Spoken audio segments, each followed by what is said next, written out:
ఇప్పుడు ఎవరు రాజీనామా చేయించమన్నారు, ఎవరు చేయమన్నారు అనేది, ఎవరు ఫోన్ చేశారు అనేది వాళ్ళు ఇప్పుడు ఒకరేమో పలానా వ్యక్తి చెప్పారు, ఒక ఐఏఎస్ అధికారి పేరు చెప్పారు, ఒకరేమో యాప్షీ నుంచి ఎవరో ఫోన్ చేశారు. నాకు తెలిసిన వరకు మేము ఎవరో ఫోన్ చేయలేదు అధ్యక్ష. ఆ వివరాలు ఇవ్వనండి, విల్ టేక్ యాక్షన్ అని నేను ఆల్రెడీ చెప్పాను. We are ready to take action. Thank you. వివరాలు ఇవ్వండి. సింపుల్. మేము అడుగుతుంది ఎంక్వైరీ అడుగుతున్నాం, ఇవ్వండి మీరు యాక్షన్స్ కూడా. కోట త్రిమూర్తులు గారు మా సభ్యులు మేము హామీ ఇచ్చింది. కూర్చొని కోట త్రిమూర్తులు గారు ఒక మాట అన్నారు, ఎంక్వైరీ చేస్తాను, నేను టేక్ యాక్షన్. అంటే అదే కదా యాక్షన్, ఎంక్వైరీ కదా. అరే ఎంక్వైరీ చేస్తానన్నా కదా సార్. ఎంక్వైరీ, తెలుగులో విచారణ. విచారణ కావాలా, ఎంక్వైరీ కావాలా, రెండు ఒకటే sir. Both are one and the same. Both are one and the same.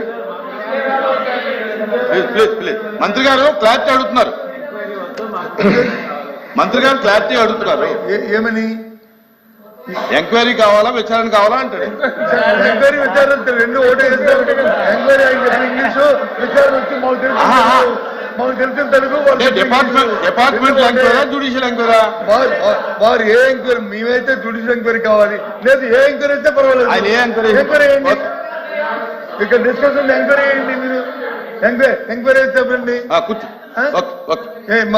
అంగీకరించే ఎంక్వైరీకి చెప్పారుగా. చెప్పండి చెప్పండి చెప్పండి చెప్పండి ఇవ్వమనండి. చెప్పండి. తప్పనిసరిగా ఎంక్వైరీ 2019 నుంచి 24 వరకు జరిగింది ఏంటి, 24 ఏం జరిగింది మొత్తం ఎంక్వైరీ ఆర్డర్ ఇస్తాను. Okay sir. అరే ఎందుకు భయపడుతున్నారు? ఎందుకో బ్రదర్, ఎందుకు భయపడుతున్నారు? అధ్యక్ష నేనేం చెప్పా? అధ్యక్ష నేనేం చెప్పాను? ఒక నిమిషం అనిత గారు, ఒక నిమిషం.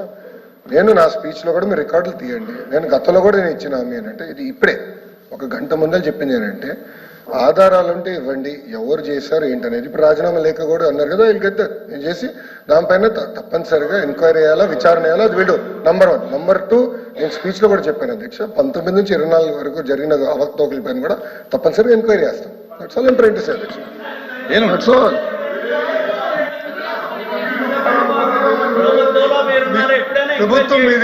ప్రభుత్వంలో మేము అడుగుతుంది నిర్దిష్టంగా ఏదైతే 17 మంది ఈసీని రాజీనామా చేశారో, ఆ రాజీనామా చేసిన నేపథ్యంలో వాళ్ళని ఆయన ఇచ్చిన భాష ఏంటంటే, వాళ్ళు బెదిరించి రాజీనామా చేయించారు అన్నాం. అంటే మంత్రి గారు ఏమన్నారంటే మేము బెదిరించలేదు, మేము బెదిరించలేదు, అలాంటి ఆధారాలు ఏముంటే చూపెట్టండి అని చెప్పి మంత్రి అన్నారు. దానికి మళ్ళీ సభ్యులు ఏం చెప్తున్నామంటే ఆయన కానీ ఆయన తరఫున మిగతా వాళ్ళు కానీ ఏం చెప్తున్నామంటే, ఈ లేఖలోనే ఎవరైతే రాజీనామా చేశారో, రాజీనామా చేసిన వ్యక్తులు లేఖల్లోనే మాకు ఫారల్ గా గొప్ప ఆఫీస్ నుంచి, లేదా ఒక ఐఏఎస్ ఆఫీసరు, లేకపోతే ఒక ఈలు మాకు చెప్తే మేము రాజీనామా చేశామని లేఖలో రాశారు, ఇది వాస్తవం అని చెప్తున్నాం. దాన్ని ఎంక్వైరీ చేయండి. అది దాంతో పాటు ఒక విషయం సార్ అధ్యక్ష, దాంతో మళ్ళీ మంత్రి గారు మళ్ళీ ఇంకోటి రెవెన్యూ కాదు, ఇది కాదు 14 నుంచి ఇది 19 నుంచి కూడా చేస్తామా? మాకే అభ్యంతరం లేదు. 14 నుంచి చేయండి. ఈ రాష్ట్రం ఏర్పాటైన దగ్గర నుంచి చేయండి. తప్పే ఉంది, నష్టమేది మాకే లేదు. అంతా ప్రభుత్వం మీ దగ్గర ఉంది కదా, ఇన్ఫర్మేషన్ అంతా వేయండి. వాస్తవాలు ఏంటో ప్రజలు తెలిస్తే, ప్రజలు చూస్తారు, వింటారు, నిజాలు తెలుసుకుంటారు, వాస్తవాలు తెలుస్తాయి. మా సభ్యుడు ఆపాదిస్తుంది, వాళ్ళు బెదిరించి చేశారనేది ఇక్కడ సబ్జెక్టు కాదు. చెప్పనండి మంత్రి గారు చెప్తారా అధ్యక్ష? ప్లీజ్ అధ్యక్ష, నేను చాలా చంద్రశేఖర్ రెడ్డి గారు కూర్చోండి. అయిపోయింది లేదా అధ్యక్ష? నేను చెప్పింది అదే అధ్యక్ష. ఇంకా ముందుకు లేదు, వెనక కూర్చోండి. అయిపోయింది, క్లోజ్ అయిపోయింది. మీరు చెప్పండి, దీని మీద నుండి చెప్పండి, లేదా కూర్చోండి. నేను అదే చెప్పాను, ఇంకా లేదు ఆధారాలు మీకు ఇస్తారు, మేము టేకప్ చేస్తాను ఎంక్వైరీ అని చెప్పాను. I'm committing to it. కూర్చోండి. Committed to that enquiry. No problem sir, will take action. కూర్చోండి. సాక్షి పత్రిక తీసుకొస్తే ఆధారాలు మీకు అధ్యక్ష, ఎంక్వైరీ ఏమైనా కాంతిరానా టాటానో పిఎస్ రాజేంద్ర గారిని అడగండి. అధ్యక్ష కాగితాలు ఇమ్మన్నారు. ఇవాళ జరిగిన డెలిబ్రేషనే ఒక్క నిమిషం సార్. డెలిబ్రేషన్ తాలూకా రికార్డే దాని మీద ఎంక్వైరీ. అంతేగాని మళ్ళీ మీరు సార్ కాగితాలు ఒక్క నిమిషం. మీరు రాజీనామా లేఖలు పట్టుకొచ్చారు, ఉన్నాయా మీ దగ్గర కాపీ? సార్ నా దగ్గర లేదు సార్, నేను తెప్పించుకోవాలి కదా department. Let me get it 1 second. ఒక్క నిమిషం. బొత్స గారు, లీడర్ ఆఫ్ అపోజిషన్ గారు లేఖలు మీ దగ్గర లేదంటున్నారు, లేఖలు ఏదో ఉందని మీరు అంటున్నారు.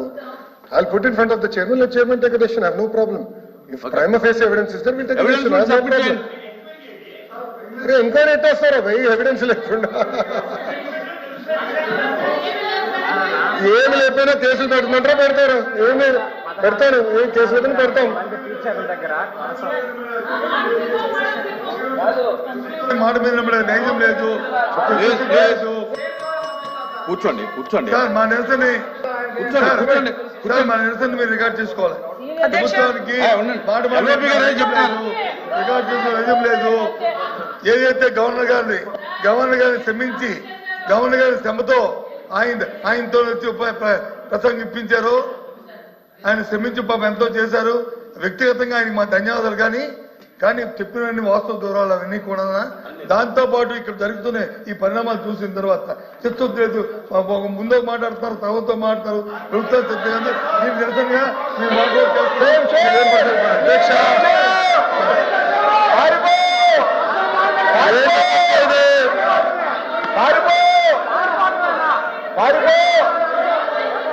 అధ్యక్ష మీకు చెప్తానే ఉన్నా.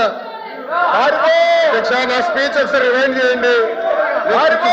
చేస్తాను నేను.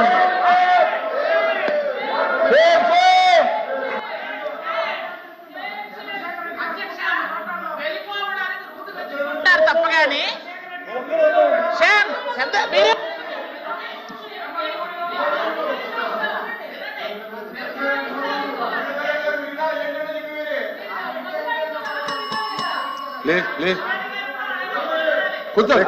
మంత్రి గారు రిప్లై అధ్యక్ష ఒక్క నిమిషం శ్వేత గారు ఒక్క నిమిషం. సార్ ఇప్పుడు ఒకటే నేను క్లారిటీ ఇవ్వదలుచుకున్న విషయం. నేను గౌరవ సభ్యులకి నేను గతంలో చెప్పాను వాళ్ళు వాకౌట్ చేస్తారు అని నేను చెప్పాను. కరెక్ట్ గా అదే జరిగింది. అధ్యక్ష సెషన్లు మారితే script is one and the same. అధ్యక్ష వాళ్ళు వస్తారు వెళ్తారు ఇదే జరుగుతుంది. అధ్యక్ష నేనేం చెప్పాను, ఆధారాలతో సహా ఇవ్వండి, I will take action, enquiry order ఇస్తాను, నేను ఆదేశాలు జారీ చేస్తాను, నా హామీ ఇచ్చాను. ఏదో న్యూస్ పేపర్ క్లిప్పింగ్ తీసుకొచ్చి అది ఇస్తుంటే ఓకే చైర్మన్ గారికి ఇవ్వండి, చైర్మన్ గారు మాకు చెప్తారు, దీన్ని విల్ టేక్ యాక్షన్ అని చెప్పా. ఎంక్వైరీ ఆర్ విచారణ రెండిట్లో ఏం కావాలో చేస్తారని చెప్పి both are one and same. అంటే కొంతమంది తెలుగు అర్థమవుతుంది అంటున్నారు, కొంతమంది ఇంగ్లీష్ అర్థమవుతుంది అన్నారు. నేను క్లారిటీ ఇచ్చాను అధ్యక్ష, ఇది కరెక్ట్ కాదు అధ్యక్ష. ఇప్పుడు వాళ్ళు మాట్లాడాల్సింది మాట్లాడేసి వాళ్ళు సత్య దూరం అంటే తప్పనే అబద్ధం అన్న పదం వాడకూడదు అధ్యక్ష. కౌన్సిల్లో కానీ హౌస్లో కానీ సత్య దూరం మాటలు చెప్పేసి వాకౌట్ చేస్తాం. నిజంగానే చాలా చాలా బాధాకరం అధ్యక్ష. ఎందుకంటే వైస్ ఛాన్సలర్ డీటెయిల్స్ కూడా తెప్పించాను అధ్యక్ష. గతంలో ఎవరు ఏం చేశారో మొత్తం I want to discuss it అధ్యక్ష. ఇప్పుడు ఈరోజు గవర్నర్ రిప్లైకి వస్తుంది అధ్యక్ష. గవర్నర్ ప్రసంగం పైన రిప్లై ఇచ్చడానికి అవకాశం ఇచ్చినందుకు హృదయపూర్వక ధన్యవాదాలు అధ్యక్ష. అధ్యక్ష గవర్నర్ గారి స్పీచ్లోకి వెళ్లే ముందర ఒకసారి సభ్యులందరూ కూడా 2014లో ఆంధ్ర రాష్ట్ర విభజన ఎలా జరిగిందో మనందరం ఒకసారి గుర్తు తెచ్చుకోవాలి అధ్యక్ష.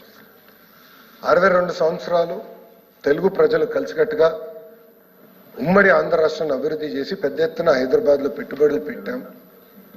అందరూ భాగస్వామ్యం అధ్యక్ష. ఒకే సంతకంతో ఏకంగా ఒక కుటుంబాన్ని విభజించారు. వ్యవస్థలన్నీ చాలా నష్టపోయినాయి అధ్యక్ష.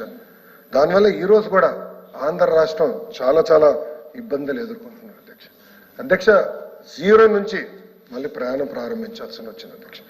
అధ్యక్ష 2014 నుంచి 19 మధ్యలో ఒకసారి మీరు చూస్తే శాసనసభ సాక్షిగా గౌరవ ముఖ్యమంత్రి చంద్రబాబు నాయుడు గారు ఒకే రాష్ట్రం ఒకే రాజధాని అభివృద్ధి వికేంద్రీకరణ చెయ్యాలి అని చాలా స్పష్టంగా చెప్పారు అధ్యక్ష.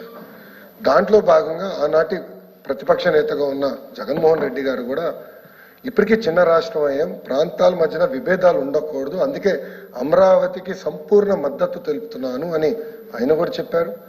ఏకంగా పవన్ అన్న కానివ్వండి, కేంద్రంలో ఉన్న మన ఆనాటి ప్రధానమంత్రిగా ఉన్న నరేంద్ర మోడీ గారు కూడా స్వయంగా వచ్చి అమరావతి కూడా శంకుస్థాపన చేస్తాం జరిగింది అధ్యక్ష. అధ్యక్ష మీరు ఒక్కసారి చూస్తే 14 నుంచి 19 మధ్యన ప్రతి జిల్లాకు ఒక యాక్షన్ ప్లాన్ అనేది తీసుకొచ్చారు అధ్యక్ష. దాంట్లో భాగంగా కరువు ప్రాంతం లాంటి అనంతపూర్కి కియా మోటార్స్ తీసుకెళ్ళాం అధ్యక్ష. ఉత్తర అనంతపూర్కి పెద్ద ఎత్తున రెన్యూబుల్ ఎనర్జీ ప్రాజెక్ట్స్ కూడా ఆనాటి ప్రభుత్వం తీసుకొస్తాం జరిగింది అధ్యక్ష. అధ్యక్ష మీరు చూస్తే కడప కానీ చిత్తూరుకి పెద్ద ఎత్తున మనం ఎలక్ట్రానిక్స్ మ్యానుఫ్యాక్చరింగ్ పరిశ్రమలు కూడా తీసుకొచ్చాం అధ్యక్ష. కర్నూలుకి ఏకంగా ఎయిర్పోర్ట్ కూడా ఆనాడు భూసేకరణ చేసి డబ్బులు ఇచ్చి ఎయిర్పోర్ట్ కూడా కట్టి ఆపరేషన్ వేసి కూడా ఆనాటి ప్రభుత్వం చేస్తాం జరిగింది అధ్యక్ష. అధ్యక్ష ఇంతేకాకుండా ప్రకాశం జిల్లా కూడా పేపర్ మిల్ అధ్యక్ష, పోరాడి పేపర్ మిల్ తీసుకొస్తే తర్వాత వచ్చిన ప్రభుత్వం తరిమేసింది అధ్యక్ష. ఇంకా ఉభయ గోదావరి పెద్ద ఎత్తున ఆక్వా రంగంలో ప్రోత్సహించాలని అడిగేశాము. ఇంకో పక్కన ఉత్తరాంధ్రకు వచ్చేగల విశాఖపట్నంలో ఏఎంటీజెడ్ అధ్యక్ష, మెడికల్ డివైసెస్ మ్యానుఫ్యాక్చరింగ్ చేసే ఏఎంటీజెడ్ తీసుకొచ్చే పెద్ద ఎత్తున ఎకో సిస్టమ్ ఏర్పడింది. ఐటీ రంగం డేటా ఆనాడు అదానితో ఒప్పందం కుదుర్చుకుని డేటా సిటీ ఏర్పాటు చేద్దాం అనుకున్నాం. ఇట్లా అనేక కార్యక్రమాలు 14 నుంచి 19 వరకు మన ప్రభుత్వం చేస్తాం జరిగింది అధ్యక్ష. అధ్యక్ష మీరు చూస్తే ఆ 5 సంవత్సరాలు డిఎస్సి 2 సార్లు నిర్వహించాం అధ్యక్ష. 18,000 పోస్టులు భర్తీ చేశాం అధ్యక్ష. కియా, ఫాక్స్కాన్, హెచ్సిఎల్, జోహో, కాండ్యూయెంట్, అదేవిధంగా డిక్సన్ లాంటి కంపెనీలు ఆనాడు మన ప్రభుత్వం తీసుకొచ్చింది అధ్యక్ష. అధ్యక్ష ఇది నేను చెప్తాం కాదు, గతంలో ఇదే హౌస్ లో నేను ప్రతిపక్షంలో కూర్చున్నాను, కౌన్సిల్ సభ్యుడిగా కూర్చున్నాను అధ్యక్ష. గౌతమ్ రెడ్డి గారు ఈరోజు మన మధ్యలో లేరు, కానీ గౌతమ్ రెడ్డి గారు ఆనాడు చెప్పింది ఏంటంటే ఎస్ వాళ్ళ సభ్యులు వేసిన ప్రశ్నకే ఎస్ 44,000 పరిశ్రమలు వచ్చినాయి 14 నుంచి 19 మధ్యన 6 లక్షల మందికి ఉద్యోగాలు కల్పించారు అని వాళ్ళ మంత్రియే స్వయంగా కౌన్సిల్ సాక్షిగా రిప్లై ఇస్తాం జరిగింది అధ్యక్ష. నేను చెప్తాను కాదు, it is part of record అధ్యక్ష, దయచేసి ఇది గమనించాలి. ఇంతేకాకుండా అధ్యక్ష సంక్షేమ అధ్యక్ష తెలుగుదేశం ప్రభుత్వం వచ్చే ముందల పెన్షన్ 200 రూపాయలు అధ్యక్ష. చాలని 200 రూపాయల పెన్షన్ ఒకే సంతకంతో 5 రెట్లు పెంచి 1000 రూపాయలు చేశాం అధ్యక్ష. ఆనాడు హామీ ఇచ్చాం, చేశాం. అంతేకాకుండా మళ్ళీ ఎన్నికలు కరెక్ట్ గా 9 నెలల్లో ముందల 1000 రూపాయల పెన్షన్ ని 2,000 రూపాయలు తెలుగుదేశం ప్రభుత్వం చేసింది అధ్యక్ష. అంటే 5 సంవత్సరాల్లో 200 రూపాయల పెన్షన్ ఏకంగా 2,000 రూపాయలు పెంచింది తెలుగుదేశం పార్టీ అధ్యక్ష. అన్న క్యాంటీన్లు ప్రారంభించాం, నిరుద్యోగ భృతి ఆనాడు ఇచ్చాం, పసుపు కుంకం కార్యక్రమం కింద మహిళలకి అండగా నిలబడ్డాం. ఆదరణ పథకం ద్వారా మా బీసీ సోదరులు పెద్ద ఎత్తున పనిముట్లు కూడా ఆనాడు మన ప్రభుత్వం అందజేసింది అధ్యక్ష. అంతేకాకుండా ఆక్వా రంగం ఒక్కసారి చూడండి అధ్యక్ష. ఆక్వా రంగాన్ని పెద్ద ఎత్తున ప్రోత్సహించి చౌకగా కరెంటు కూడా ఇచ్చి ఏకంగా ఆక్వా రంగాన్ని నంబర్ 1 స్థానంలో నిలబెట్టింది ఆనాటి ప్రభుత్వం అధ్యక్ష. ఇంతేకాకుండా అధ్యక్ష గౌరవ స్పీకర్ గారు పంచాయతీరాజ్ గ్రామీణాభివృద్ధి శాఖ మంత్రిగా చేశారు. ఆయన తర్వాత నాకు అవకాశం వచ్చింది అధ్యక్ష. మీ ఇద్దరం కలిసి అంటే అయ్యన్న పాత్రుడు గారి తర్వాత ఒక కొడుకు వయసున్న నాకు అవకాశం ఇచ్చారు. అయ్యన్న పాత్రుడు గారి ప్రోత్సాహంతో అధ్యక్ష 25,000 కిలోమీటర్లు అధ్యక్ష, 25,000 కిలోమీటర్లు సీసీ రోడ్ వేసాం అధ్యక్ష.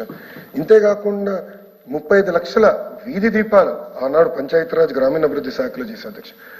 భోగాపురం భూసేకరణ కూడా ఆనాడు చేశాం అధ్యక్ష, శంకుస్థాపన చేశాం.